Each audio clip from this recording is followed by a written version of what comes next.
We are back to considering the important role of presentation of content as it relates to speech delivery, which is the second part of this video series. Like the brownies we addressed in the previous video, if a speaker's delivery isn't at least competent, or if the appearance of a brownie doesn't look like it's at least edible, the audience won't be willing to consider the content of the speech, or to extend the analogy, we won't even want to try to find out what an unattractive brownie tastes like. Just in case it's been more than a few minutes since you watched part 1, we will start this video with a very brief reminder of the common questions audiences ask themselves when watching a speaker, and I mean very brief, and then match the delivery characteristics to each of those questions. The 3 key questions we discussed in the last video were, can I trust you? Have you taken the speaking situation seriously? And do you want to be here?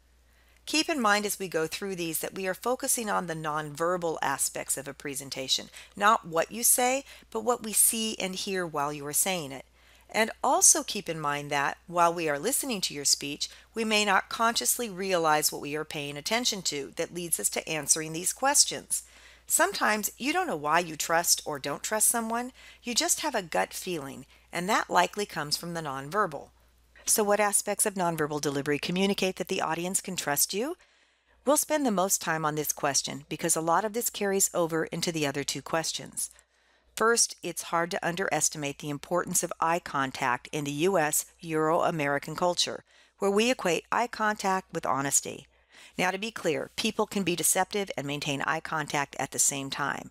But if you can't make direct eye contact with your audience, or your eye contact flits from person to person, which makes you appear what some call shifty-eyed, or you look up at the ceiling, down at the floor, or out of the window, we are likely to question your trustworthiness. Your voice also elicits trustworthiness. If you sound earnest, we're more likely to perceive you as trustworthy. If you lack fluency, excessive choppiness, or vocal disfluencies, it seems like you don't know what you're going to say, and you don't appear confident or knowledgeable.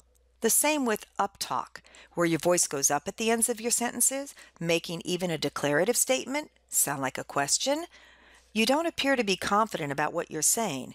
And if you can't pronounce your words properly, we question your knowledge and competency on the subject. In terms of body movement, does your posture communicate that you are confident? Where are your feet pointing? If your feet are pointing toward the room's exit, it can be interpreted as you being deceptive. Keeping your gestures close to your body gives the impression that you feel vulnerable, as if you're ready to pull your hands in to protect yourself if someone starts to throw something at you. Try not to hide your hands, as some feel that that implies that you are actually hiding something. So keep them up and open, which communicates that you are open as well. Avoid covering your mouth, as this may signify disapproval, or again, like you're trying to hide something. And earnestness is also communicated through your facial expressions. Your personal appearance contributes to your credibility as well. As much as we hate to admit it, we do judge people on the appropriateness of their clothing. And at the very least, your clothing should complement your message that you are a professional, trustworthy speaker. And oftentimes there may be a combination of these, such as when you realize you made a mistake and you roll your eyes, have a horrified look on your face, and maybe even cover your mouth. Even if you don't actually say, "I'm sorry," your nonverbal behavior has communicated the message for you. Finally, your nonverbal message must be consistent with your verbal message. If you say you are knowledgeable about the topic, but your nonverbal delivery contradicts your words, we tend to believe the nonverbal message. Let's turn next to the second question of, have you taken the speaking situation seriously, or what I call speaker commitment? Are you committed to doing a good job? We like to know that you put some time and effort into the presentation and that you didn't just throw this all together at the last minute. As your audience, we feel that we and the event are important and should be taken seriously. If your delivery implies that you didn't prepare or practice or adapt your speech to the audience and the situation, then we are more likely to view you as incompetent. The first thing we will consider is your personal appearance, which we notice before a single word leaves your mouth. It must look like you considered your appearance and chose your attire intentionally.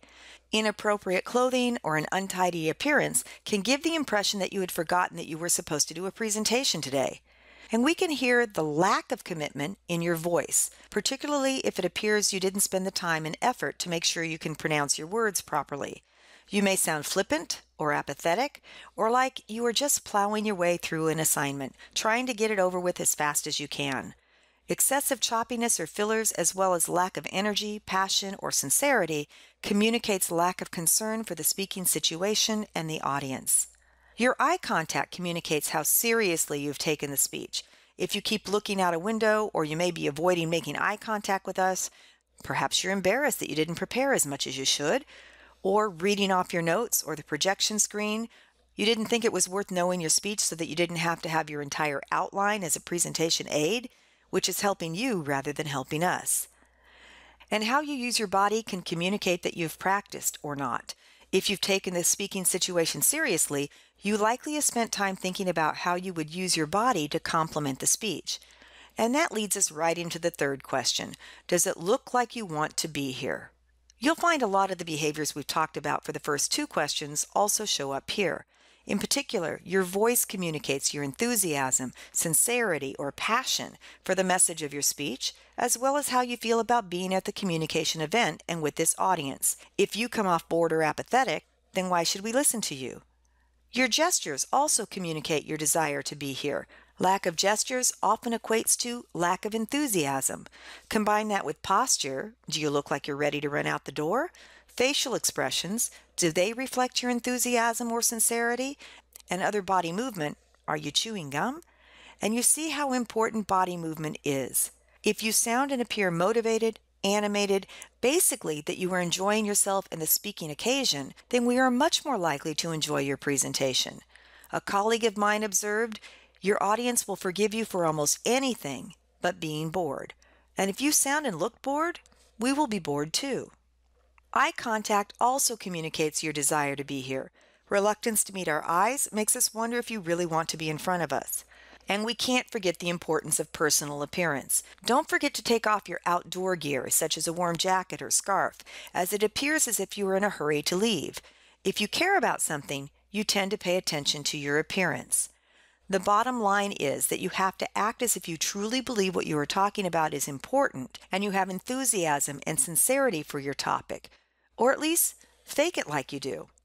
As the well-known catchphrase, "fake it until you make it," implies, if you act enthusiastic, you likely will become enthusiastic.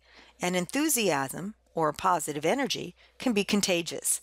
If you look like you are enjoying yourself, we are likely to enjoy your presentation ourselves. Processing time. Which of the characteristics of delivery do you think plays the biggest role in our classification of a speaker of at least competent? And then, which characteristic do you think leads us to conclude that a speaker is outstanding? How you present your speech is as important as, or perhaps more important than, the actual content of the speech.